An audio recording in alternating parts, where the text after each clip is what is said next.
Nós vamos fazer uma leitura um pouquinho longa, mas é muito importante que os irmãos acompanhem a leitura na sua Bíblia, porque fala sobre a instituição da verdadeira Páscoa. Amém?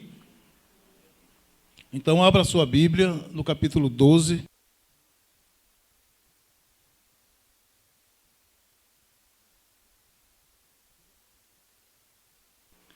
O título dessa leitura é Instituição da Primeira Páscoa. E falou o Senhor a Moisés e a Arão na terra do Egito, dizendo: Este mesmo mês vos será o princípio dos meses. Este vos será o primeiro dos meses do ano. Falai a toda a congregação de Israel, dizendo: Aos 10 deste mês, tome cada um para si não é um coelho, um cordeiro, segundo as casas de seus pais, a casa dos pais, um cordeiro para cada casa. Mas, se a família for pequena para um cordeiro, então tome um só com seu vizinho, perto da sua casa. Conforme o número de almas, conforme o comer de cada um, fareis a conta para o cordeiro. Veja bem, irmãos.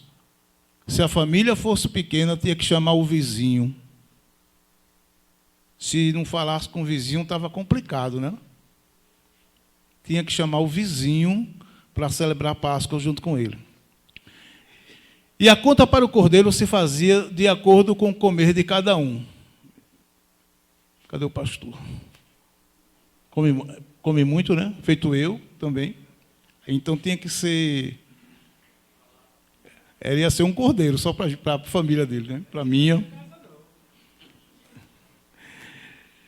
Conforme o comer de cada um, fareis a conta para o cordeiro. O cordeiro ou cabrito será sem mácula, um macho de 1 ano, o qual tomareis das ovelhas ou das cabras, e o guardareis até o 14º dia deste mês. E todo o ajuntamento da congregação de Israel o sacrificará à tarde.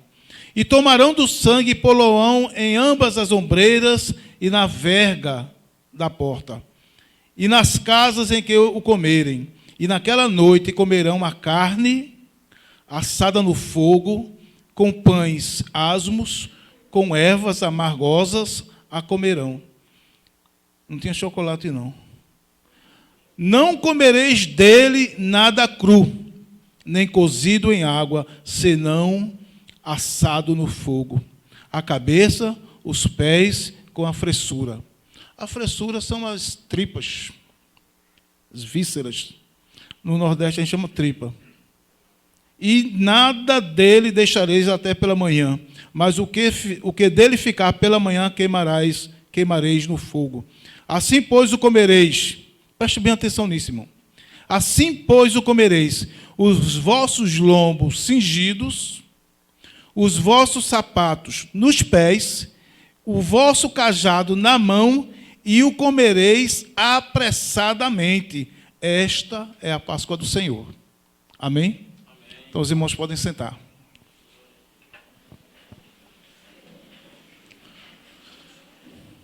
Os filhos de Israel estavam no Egito, já fazia 430 anos no Egito. Desde aquele dia em que José era o governador do Egito, vocês lembram da história de José, né? José era o governador do Egito, e José mandava em tudo no Egito. Ele foi um homem brilhante lá no Egito. O faraó deixou tudo na mão dele. E teve uma grande fome na terra de Canaã. E vocês conhecem a história, eu vou pular essa parte que vocês já conhecem, né? Pena que alguns irmãos aqui ainda não conheçam. Primeiro vai os irmãos de José para o Egito pegar comida. José reconhece eles, mas eles não reconhecem José. José era o governador do Egito. Aquele irmão que eles tinham vendido agora era governador do Egito. E aí, quando eles não reconhecem José, mas José reconhece eles. E José faz uma artimanha, José bota umas taças de ouro lá na bagagem dele para acusar ele de roubo. E a trama vai se acontecendo, né, que José arma, e José obriga a ele a trazer o irmão dele mais jovem, que era Benjamim. E a Bíblia diz que eles trazem Benjamim. E eu sei, para encurtar a história, José se revela aos seus irmãos, e ele manda chamar também o seu pai, que está em Canaã. Aí vem toda a família de Jacó, que é Israel, para dentro do Egito. E como o faraó tinha uma amizade muito boa com José, Faraó dá boas terras para a família de José, para Jacó e os seus filhos e suas esposas, né? Que acho que já tinha 2 morrido já, né? E a quantidade de pessoas que entra com Jacó no Egito são 70 almas. 70 almas entram no Egito. Mas aconteceu que José morreu. José morreu. O governador do Egito, que era José, morre. E se levanta um outro faraó que não conheceu José, a Bíblia diz. E ele começa a oprimir e a escravizar o povo de Israel. E aí passa 430 anos nessa história. O povo está sofrendo, está amargurado, o povo está sendo forçado a trabalhar, está se alimentando mal, está clamando a Deus, pedindo a Deus que Deus tome uma providência. E a Bíblia diz que Deus levanta Moisés para libertar o povo de Israel. E pela mão poderosa de Deus, pela mão forte de Deus, Deus entra em juízo com os deuses do Egito. Quantas pragas são? 10 pragas. Mas na última, quem sabe, quem lembra qual é a última praga? A morte dos primogênitos. Deus já tinha lançado 9 pragas no Egito. O faraó estava acabado, destruído. Mas ele estava dizendo, eu não deixo o povo ir. Eu não liberto Israel. Esse povo não vai sair daqui. São meus escravos. Eles me pertencem. Aí Deus disse, espera aí. Aí Deus fala com Moisés e Arão e diz assim, Deus fala a Moisés e Arão e diz, olha Moisés, fala ao povo de Israel que cada um deles vai pegar um cordeiro. Se a família for pequena, se junta com o outro, pega. Esse cordeiro, vocês vão segurar ele por 4 dias, vão alimentar esse cordeiro. Depois de 4 dias, vocês vão matar esse cordeiro de tarde. Que hora Jesus morreu? 6? 3 horas. Jesus morreu de 3 horas da tarde, né? Aí a Bíblia diz, vocês vão matar o cordeiro à tarde, vão sacrificar esse cordeiro, o sangue do cordeiro vocês vão juntar numa bacia, e quando o cordeiro terminar de sangrar, vocês vão pegar o sangue do cordeiro com um feixe de uma planta chamada hisope, vão molhar no sangue do cordeiro e vão pintar os umbrais e as vergas das portas de todas as casas. Aí Deus disse, porque hoje eu passo pelo meio do Egito e vou matar todos os primogênitos. Primogênito é o primeiro filho, não é? Vou matar todos os primogênitos do Egito, desde o filho do faraó, ao filho do servo, do escravo, até o filho dos animais vai morrer. Eu vou matar o primogênito de todos eles. E se alguém sair de casa, morre. Deus disse, fique dentro de casa. Pinte a casa, as vergas e os umbrais da casa com o sangue do cordeiro. Fique comendo o cordeiro assado dentro de casa, com ervas amargas e com pães asmos a noite toda. Se sobrar alguma coisa de manhã, queima. Por isso que a gente queimava o material da ceia que sobrava antigamente. Né? Antigamente a gente queimava o resto da ceia. E vocês fiquem dentro de casa. Deus disse, se sair alguém de casa, eu não me responsabilizo. Se sair alguém, fique dentro das suas portas, senão morre.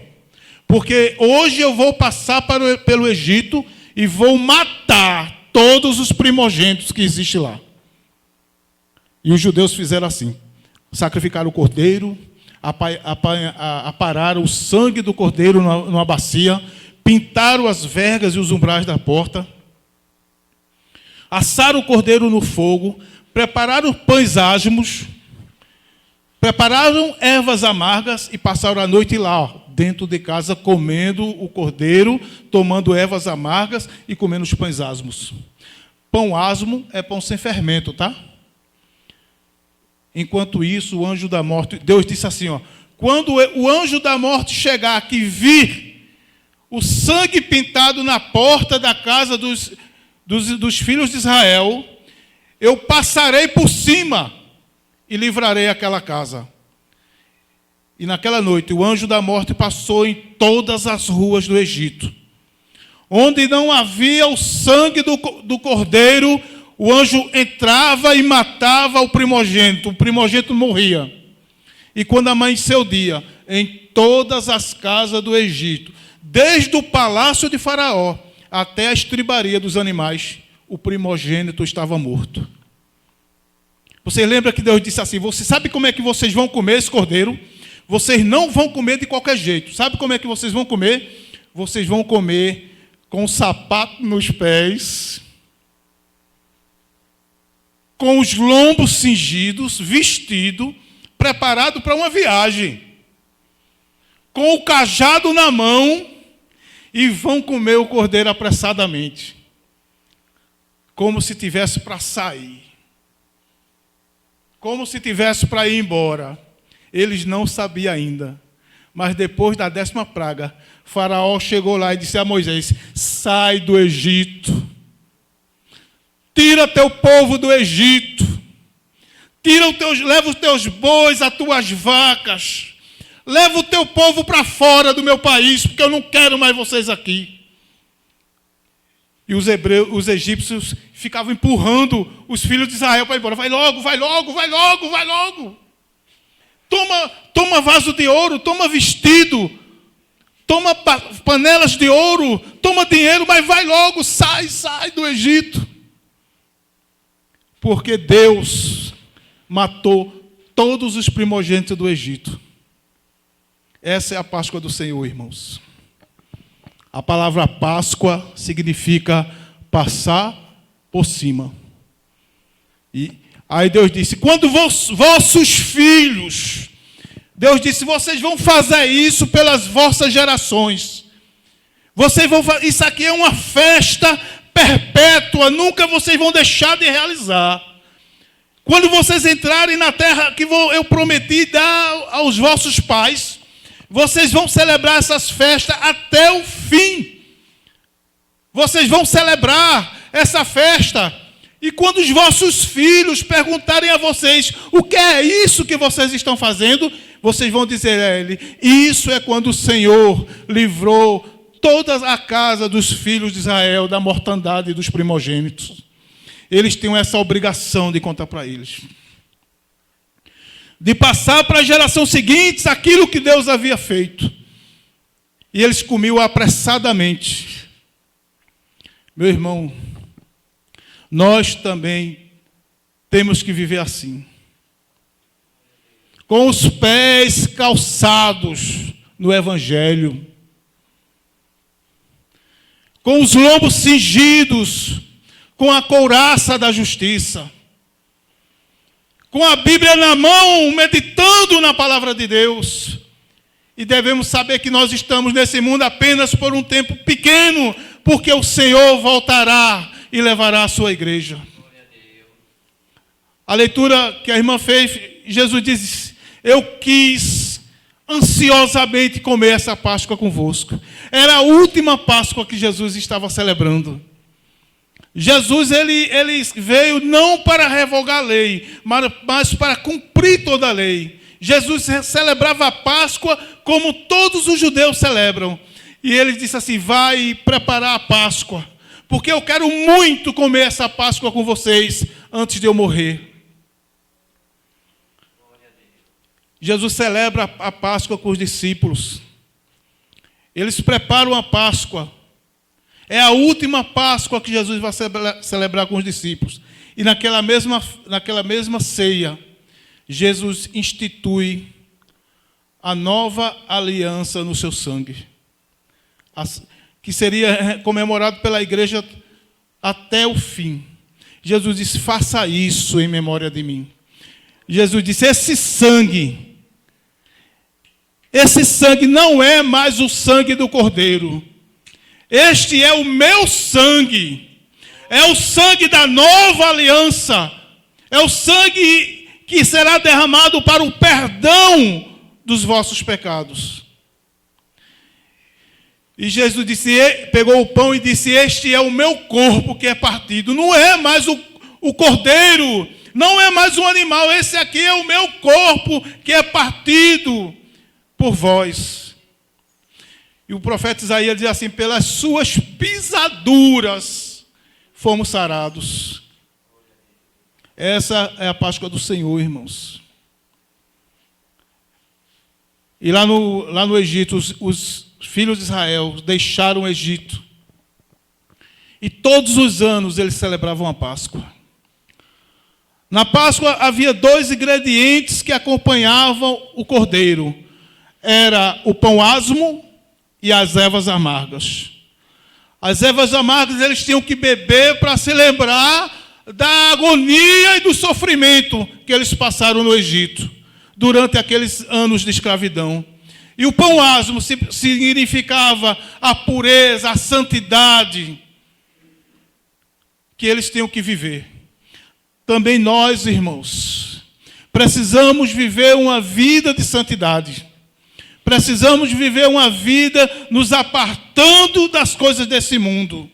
Precisamos viver uma vida que agrade a Deus. Não é nos estribar nos nossos próprios entendimentos. Não é achar que eu achar que para mim está bom. Não, eu tenho que saber se para Deus está bom. Eu tenho que saber se para Deus está bom o modo como eu estou vivendo.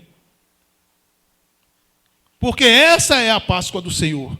Nada tem a ver com comida, nem com bebida, nem com chocolate, nem com coelho. E nós precisamos tirar isso, irmão, da mente dos nossos filhos, das nossas crianças. Não é fácil. Como eu disse no começo, nós estamos muito influenciados pelos costumes pagãos. Mas não é fácil. Mas você tem essa responsabilidade.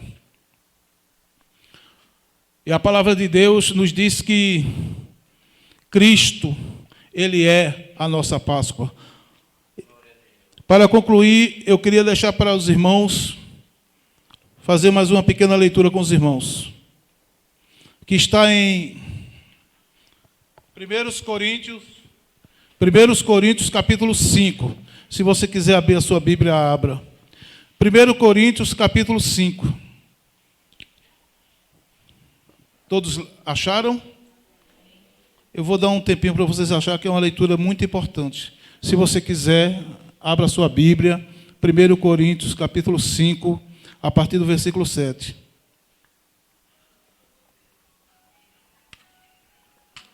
Diz assim: alimpai-vos, pois do fermento velho, para que sejais uma nova massa, assim como estáis sem fermento, porque Cristo, nossa Páscoa, foi sacrificado por nós. O apóstolo Paulo, escrevendo aos Coríntios, ele diz assim: alimpai-vos do fermento velho. Porque como vocês estão sem fermento, vocês devem viver agora em novidade de vida. Vocês devem viver agora uma vida santa, uma vida que agrade a Deus, uma vida que glorifique o nome de Deus. Porque onde nós chegamos, irmãos, aonde nós chegamos, nós levamos o nome de Deus conosco.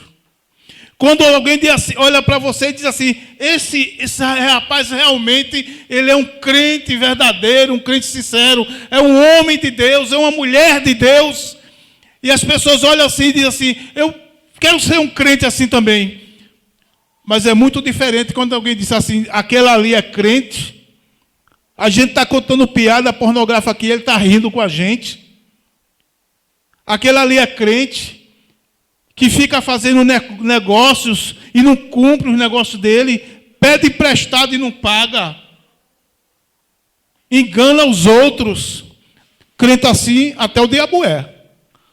Mas o apóstolo Paulo diz assim: joga o fermento velho fora. Vivam a vida de pureza. O fermento significa o pecado. O fermento significa a impureza. O fermento significa a velha natureza humana caída. Paulo diz: limpe-se, limpai-vos do fermento velho.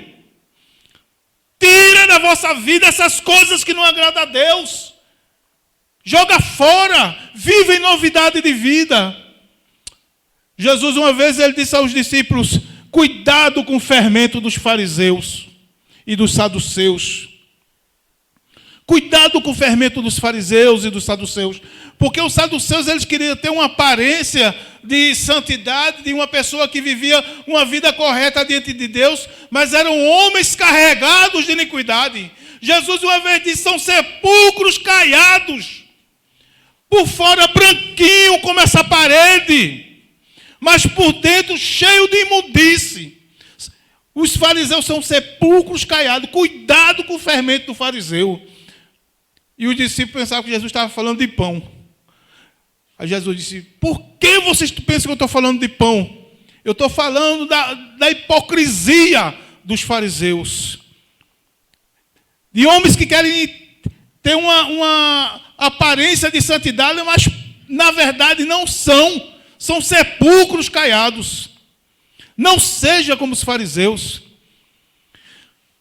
No templo, na sinagoga, no meio da multidão, eles queriam ter aquela aparência, serem honrados como pessoas santas, mas tinham uma vida de iniquidade, uma vida de pecado.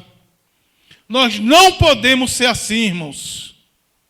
Nós precisamos ser crente aqui na igreja, diante dos irmãos, diante dos obreiros, do pastor da igreja.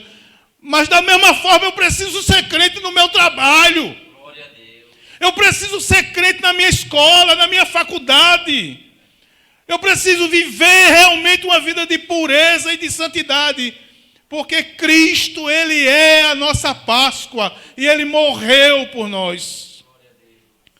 Esse é o verdadeiro sentido, irmão, da Páscoa.